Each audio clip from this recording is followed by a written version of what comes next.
le fait de l'incarner est quelque chose de très fort pour moi, excessivement fort, et peut-être, j'allais vous dire, là peut-être c'est la première fois que je dis ça, peut-être ce qui a été de plus fort dans ma carrière.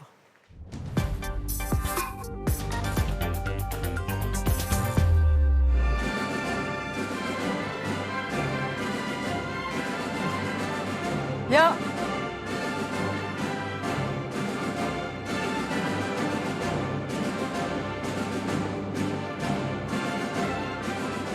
Bonjour Marie-Claude Pietragala. Bonjour.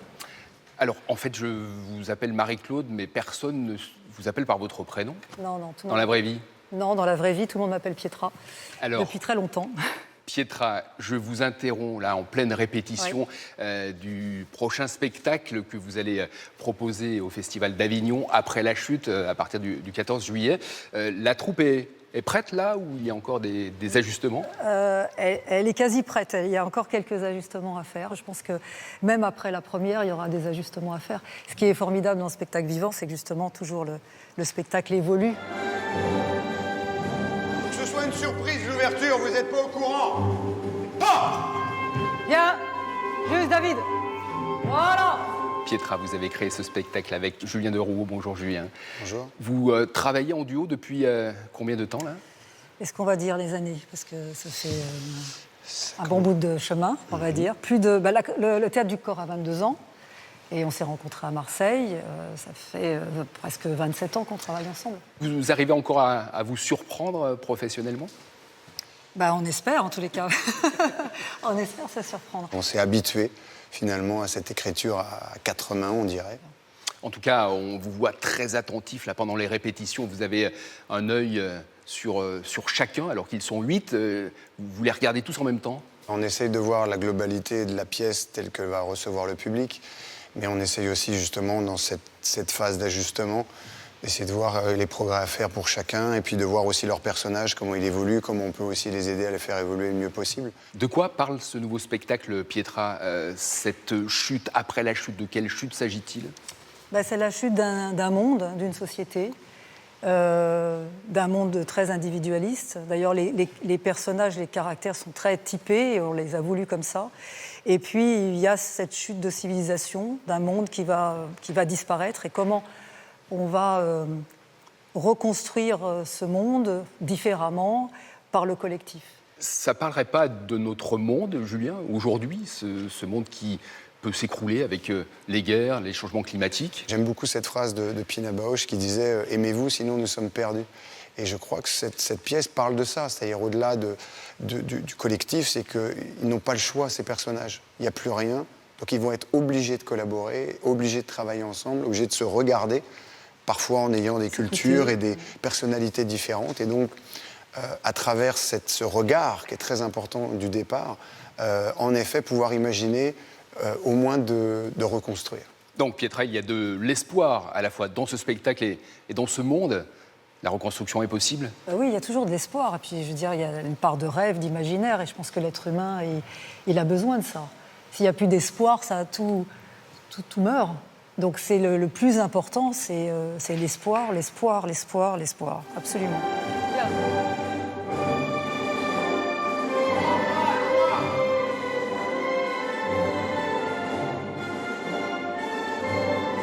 Alors, pour ce spectacle, Pietra et Julien, non seulement vous travaillez en duo, mais aussi en trio, puisque votre fille Lola danse. Bonjour Lola. Bonjour. Alors, vous avez beaucoup dansé avec vos parents. Là, vous dansez sans eux. Ça change quelque chose ? C'est différent de danser avec et sans eux, mais je trouve que sans eux, ils ont un regard différent sur moi et ils peuvent mieux me corriger sur certaines choses. Et je trouve ça plus libérateur aussi des fois. J'aimerais savoir comment elle est en tant que maman, comment ils sont en tant que parents, tous les deux. Oh là. Alors c'est différent. Non, mais il y a deux rôles. Pour vous, oui. il y a le rôle ici professionnel, Oui. et puis il y a le rôle ailleurs. Il y a le rôle ailleurs. Après, je pense aussi le fait d'avoir grandi, ça a changé le rapport que j'ai avec eux. Avant, ça pouvait être un peu tumultueux, mais là, depuis Il y a du caractère dans la famille. Ouais, il y a du caractère. Mais non, j'avoue que là, il y a aussi, j'ai l'impression de faire vraiment beaucoup plus la distinction entre les chorégraphes de plus en plus et mes parents. Comment vous qualifieriez leur travail, leur création, vous qui les voyez travailler depuis toutes ces années?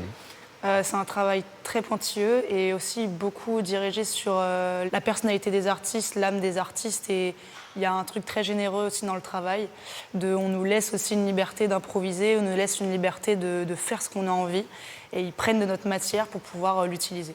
Vous n'auriez pas eu envie, Pietra, qu'elles suivent vos traces en tant que petit rat de l'Opéra de Paris, comme vous avez fait à l'âge de 8-9 ans dans cette jolie petite tunique jaune? Pour tout vous dire, on a tenté une expérience qui n'a pas été concluante, mais en même temps, je vais vous dire une chose, connaissant ma fille, je pense que cette institution n'aurait pas été tout à fait en rapport avec ce qu'elle attend de la danse, de ce métier. Bien calme, les bras bien placés, les positions très allongées. Hein? Marie-Claude Pietragala. J'ai 15 ans et demi. Je suis rentrée à l'opéra à 10 ans et avec du travail et beaucoup d'espérance, je souhaite y faire une grande carrière. Quand on est à l'Opéra de Paris, on rentre dans une institution. Moi, je l'ai toujours dit, on vient des danseurs de l'Opéra de Paris, avec un poids sur la tête. Baisse tes épaules. Je pense qu'elle peut s'épanouir, et d'ailleurs c'est le choix aussi de plein d'autres danseurs que je connais, de ne pas être dans l'institution. Certes, le freelance est difficile, mais je pense que le chemin qu'elle a pris est préférable pour elle. Nola, vous ne regrettez pas de ne pas avoir été à l'Opéra petit? Pas du tout. Pas du tout. Non, je sais que je ne me serais pas plu. Merci Julien, merci Lola. On vous laisse repartir en répétition. Pietra, restez avec moi. On parlait de l'Opéra de Paris. On va remonter le temps. 1990, vous êtes nommée danseuse étoile. Vous avez 27 ans. À l'Opéra de Paris, Marie-Claude Pietragala vient d'être nommée danseuse étoile. C'est avant tout une évidence. Je crois qu'un danseur ou une danseuse étoile, c'est quelque chose qui s'impose à vous. D'abord à cause de l'émotion qu'on reçoit quand le danseur ou la danseuse danse, et puis aussi parce que le public décide, parce que c'est le métier entier qui plébiscite tel ou tel artiste. Pietra, quand vous revoyez ces images, à quoi repensez-vous? D'abord, c'est assez émouvant. J'ai l'impression presque qu'on ne parle plus de moi, mais avec beaucoup de tendresse aussi. Je regarde ces images parce que c'est mon parcours, je ne peux pas le nier. Ça a été des moments excessivement extraordinaires parce que j'ai fait la rencontre de gens extraordinaires, comme Patrick Dupont, qui est et restera mon ami, un grand frère, un partenaire extraordinaire, un très grand directeur de la danse. Ou comme Rudolf Nureyev, qui a marqué l'institution de l'Opéra de Paris, qui a été un mentor pour beaucoup des gens de ma génération, des danseurs de ma génération. On nous a appelé la génération Nureyev, mais il nous a tellement apporté sur le métier, sur la façon de se comporter sur scène, sur la façon d'articuler, décortiquer une chorégraphie, comment travailler un personnage. C'était une légende vivante. Nous, on est une génération de danseurs où on appelait les professeurs, les chorégraphes, maîtres. Mais ils étaient exigeants, très exigeants. Ils étaient rudes, plus que vous pouvez l'être aujourd'hui, vous, avec vos élèves. Oui, c'est notre façon d'enseigner la danse. Rudolf, on le sait, était un être haut en couleur, avec des fois un caractère très trempé. On peut parler de Maurice Béjart aussi, qui était une des grandes personnalités comme Rudolf, un des grands créateurs qui a fait évoluer beaucoup la danse masculine et qui a emmené, c'est ça que j'aime chez Béjart, qui a emmené la danse dans des lieux qui étaient improbables, pas dans des lieux d'institution, il a emmené la danse dans des stades, dans des lieux vraiment très étonnants. Et donc c'est des figures emblématiques de la danse qui ont fait avancer cet art. Mais que gardez-vous de ces monstres sacrés, de vos maîtres aujourd'hui? C'est très étonnant parce que j'ai l'impression de vivre avec des fantômes. Et en même temps, des fantômes qui me nourrissent au quotidien. Parce que je repense, quand on parle de Rudolf, je repense à lui, j'entends encore sa voix, Patrick, c'est la même chose. Maurice aussi, je me rappelle le comportement, l'excitation qu'il pouvait avoir quand il était dans un studio face aux danseurs. Et chaque fois, Faites une initiale beaucoup plus grande, pas genre. C'est mou comme tout, là. Très net, hein, c'est pour ça. Donc ça, c'est quelque chose qui fait partie de moi. Quelque part, ces gens m'ont tellement donné, j'ai tellement été nourrie par eux que j'ai l'impression d'avoir une petite partie d'eux, très modestement. Mais voilà, que ça m'a tellement apporté. Après, la jeune génération qui travaille maintenant, c'est autre chose. Les rapports sont différents. Mais il faut vivre avec son temps. Vous semblez regretter un peu ces non, valeurs-là. Pas regretter, mais je suis heureuse d'avoir vécu ce que j'ai vécu avec eux. Je suis heureuse d'avoir été dans cette ligne comme un artisan qui va travailler son ouvrage en permanence au jour le jour et qui va se remettre en question et qui ne va jamais être satisfait. Moi, je dis toujours à mes danseurs, la danse est bien plus grande que vous. Pietra, vous avez toujours été une femme qui danse. Ça a d'ailleurs été le titre d'un de vos spectacles. Je danse, je danse.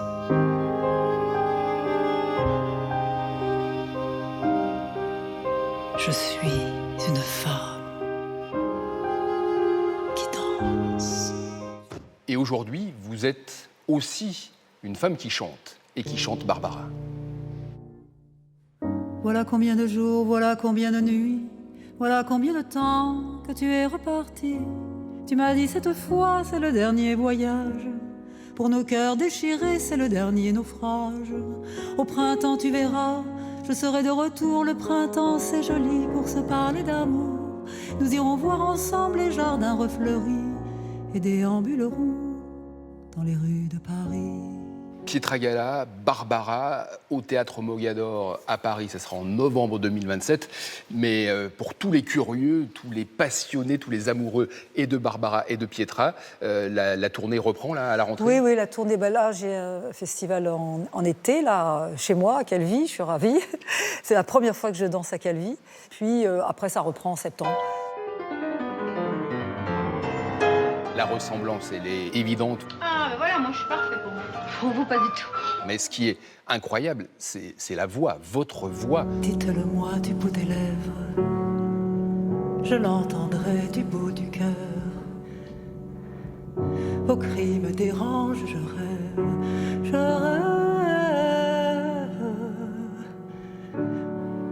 Je vous dirai du bout des lèvres, je vous aime du bout du cœur.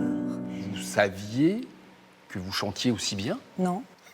Non. Le fait est que je voulais évoquer Barbara, et pour évoquer Barbara, il faut évoquer le chant, il faut évoquer la voix, il faut évoquer ce rapport qu'elle avait avec le public extraordinaire. Et donc, je me suis dit, au début de la création, je me suis dit, tiens, si je pouvais chanter un ou deux titres, bon, voilà, on m'excusera, je suis danseuse si je ne chante pas tout à fait comme il faut, et ça. Et puis, en fin de compte, en travaillant un titre, deux titres, je me suis dit, mais peut-être qu'il faut essayer d'en avoir plusieurs, un troisième, un quatrième, un cinquième. Et je me suis découvert l'envie de chanter, parce que Barbara parle du désir. Elle dit, si on enlève le désir, c'est fini. Donc moi, j'avais ce désir incroyable, presque plus de chanter que de danser. Ça va peut-être paraître idiot, mais... Et j'ai pris quelques cours, commencé à placer la voix, l'articulation... Et j'ai eu un plaisir incroyable. Est-ce que vous connaissez ces gens qui sont sur scène à qui on peut faire cuicui Quand t'as inaccessible. Mais qu'est-ce que c'est que d'être sur scène ? Monsieur, qu'est-ce que c'est ? Mais c'est une sorte de magie. Je dis souvent, dans la danse, il y a un niveau de conscience qui est différent. Mais là, la voix chantée, c'est carrément un autre souffle. Donc j'oscille dans ce spectacle entre le souffle de la danse, le souffle de la voix parlée et le souffle du chant.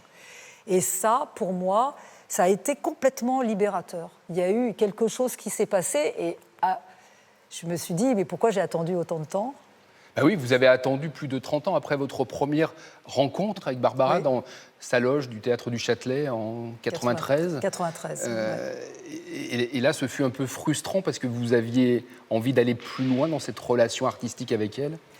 C'est-à-dire que je la rencontre parce qu'on a une amie commune qui nous dit vous devez vous rencontrer, vous devez faire des choses ensemble sur scène. C'était une amie de Béjart en plus. Voilà, elle adorait la danse, Barbara, elle est amie avec Maurice, amie avec Baryshnikov, et puis même sa façon qu'elle avait de théâtraliser ses concerts faisait qu'on voyait très bien que le corps avait une importance folle, le déplacement, la façon dont elle marchait. Je suis devant la personne que j'admire le plus au monde en tant qu'artiste. Pour moi, ça a toujours été Barbara. Ça a toujours été son univers depuis l'enfance. Peut-être parce que je sens qu'il y a quelque chose de proche en nous, peut-être parce qu'elle s'est définie comme une femme qui chante et moi comme une femme qui danse. Je suis face à cette légende, à cette femme qui, pour moi, évoque tant, aussi bien sur le plan artistique que sur le plan de l'être humain en tant que tel, c'est-à-dire ses combats, sa résilience qu'elle a tout au long de sa vie, à travers sa musique. Voilà, donc un moment inoubliable. Et puis, malheureusement, la vie fait que Barbara va décider d'arrêter pour des raisons physiques et de santé. Et donc, je ne me sentais pas d'aller la solliciter. Et donc, je vis 30 ans avec ça. Vous pensez à elle quand vous êtes sur scène, quand vous chantez ces chansons ? À tout le temps, oui. Je pense à elle parce que je deviens elle quelque part. Je deviens elle sur scène.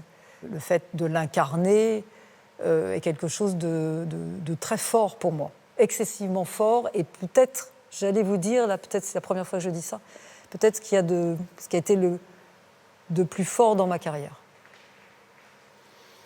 Vous ne chantez pas volontairement l'Aigle Noir, sa chanson mythique. Pourquoi ? Parce que l'Aigle Noir, c'est elle. Et que alors, ça ne veut pas dire que les autres chansons, c'est pas elle. Nantes, oui, mais je pense que l'Aigle Noir, c'est vraiment quelque chose... Oui, c'est quelque chose de tellement intime. En plus, maintenant, on sait pourquoi est cette chanson, enfin, la symbolique. Elle raconte, oui, c'est une chanson magnifique, iconique, mais aussi tragique, puisqu'elle raconte l'inceste qu'elle a subi de la part de son père, enfant. Voilà. Et c'est vrai que quand la chanson sort, personne sait ça, enfin, personne imagine ça. Un beau jour, ou peut-être une nuit, près d'un lac, je m'étais endormie. Quand soudain, semblant crever le ciel, et venant de nulle part, surgit un aigle noir. On ne peut pas définir Barbara à travers l'Aigle Noir, mais quand même, elle a de l'Aigle Noir arrive Nantes. Enfin, je veux dire, arrivent les plus gros succès, et je pense que celui-là, je ne me sentais pas la légitimité d'y toucher. Les violences faites aux femmes, c'est un sujet, une thématique qui vous tient à cœur, que vous avez travaillé aussi dans l'un de vos derniers spectacles, dans le spectacle Gisèle, Gisèle avec un S, Gisèle au pluriel.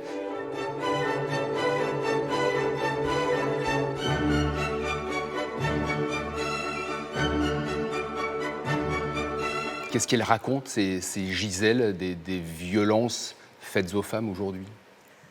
C'est la trahison par l'amour. Donc là, avec Julien, ce qu'on a voulu, c'est rentrer dans notre société contemporaine et non pas une Gisèle, mais plusieurs Gisèle, plusieurs couples, et on suit l'évolution sur des âges différents, des classes sociales différentes aussi, parce qu'on s'aperçoit que la violence est partout, et donc de travailler sur des femmes qui savent dire non, sur des guerrières, des femmes qui ont libéré le corps, libérer la poitrine, libérer les jambes. C'est un spectacle qui est très marquant pour le théâtre du corps, très marquant.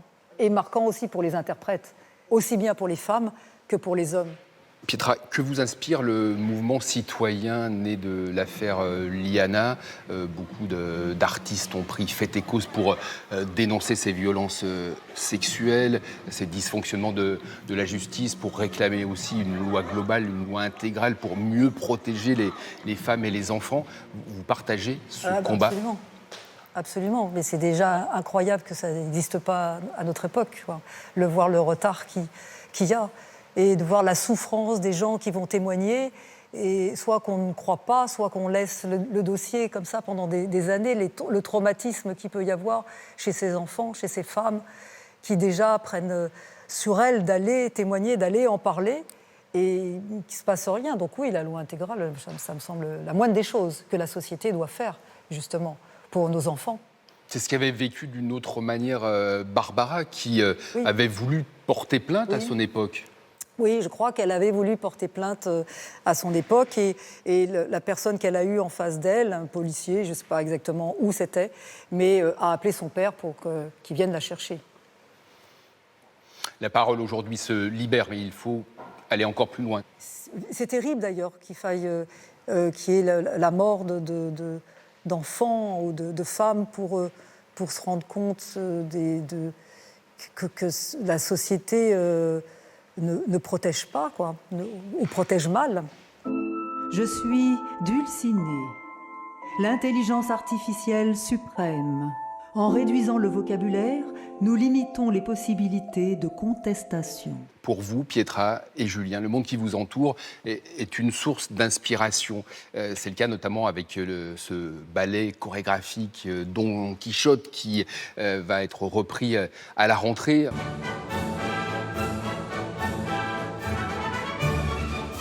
C'est un ballet futuriste, puisque c'est l'intelligence artificielle qui a pris le pouvoir. Ça vous importe tout ce qu'il y a autour de vous pour créer ? Oui, je pense qu'on est toujours influencé par l'environnement dans lequel on vit et de voir comment la société évolue. On parle de la société, de l'écologie, de la malbouffe, de Big Pharma, de plein de choses qui sont dans nos vies, qu'on subit consciemment ou inconsciemment. On a voulu, avec Julien, transposer ça dans un futur pas trop loin de nous, en 2040. C'est demain. C'est demain, où une intelligence artificielle dirige le monde. Et cette intelligence artificielle... Que vous interprétez ? Que j'interprète. Vous dirigez le monde, rien que ça ? Rien que ça, vous imaginez, mais virtuellement. S'appelle Dulcinée. Et donc, notre Don Quichotte, avec cette envie d'aventure chevaleresque, va tomber, évidemment, amoureux de cette intelligence artificielle. Il y a, chez Don Quichotte, cet univers, cette part d'imaginaire, de rêve, et est-ce qu'on peut vivre sans rêve ? Je pense qu'on ne peut pas vivre sans rêve. Est-ce que l'être humain peut vivre sans imaginer, rêver, espérer ? Je crois que ce n'est pas possible. Et dans un monde où l'intelligence artificielle prend déjà de plus en plus de pouvoir, est-ce que vous pensez que la culture, l'art généré par les êtres humains, les vrais êtres humains, va toujours pouvoir éveiller les consciences à l'avenir ? Je ne suis pas sûre que l'intelligence artificielle arrivera à danser comme l'être humain, avec ce mélange de technique, virtuosité et en même temps d'humanité.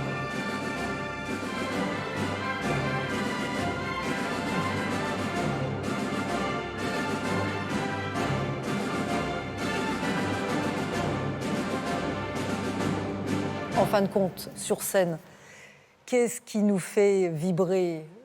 C'est l'émotion de l'être humain. C'est ce que je dis à mes danseurs, en fin de compte, que vous sautiez, que vous tourniez. Certes, vous allez vous aider d'une technique, mais il y a quelque chose au-delà de la technique. Il y a les émotions, les sentiments, l'humanité qui va se dégager de vous d'une façon consciente ou inconsciente. On vous a toujours vu là où on ne vous attendait pas. Avant les Jeux Olympiques, on vous voit traverser le Louvre, ce musée que vous adorez, avec la torche olympique. C'est un moment fort, ça aussi. Très, très fort. Très, très fort. C'est même très difficile d'expliquer ça avec des mots, parce que je suis quand même restée en tête-à-tête avec la Joconde pendant je ne sais pas combien de temps, parce que j'attendais le relais, et à un moment, il n'y avait plus personne dans la pièce. Ok, Pietra face à la Joconde. Ah ouais, et là, on se dit, waouh, est-ce que je suis à la hauteur de la situation, quand même ? Elle vous a reconnu ? Certainement, oui, on s'est reconnu, bien sûr. Et après, cette déambulation sur la liberté guidant le peuple, qui est un tableau extraordinaire, quoi. C'est l'histoire, on contemple l'histoire et on se trouve bien tout petit par rapport à ça. Et là, c'était une responsabilité d'avoir la flamme olympique. J'avais qu'une peur, c'est qu'elle s'éteigne. Qu'elle s'éteigne ou de la faire tomber. Vous voyez, il y a quand même un truc... là, c'est pas n'importe quoi, c'est un symbole. Et il faut être digne de ce symbole aussi. Donc, Non, c'était des moments... ouais, c'est des moments forts quand même. J'ai de la chance d'avoir vécu ça.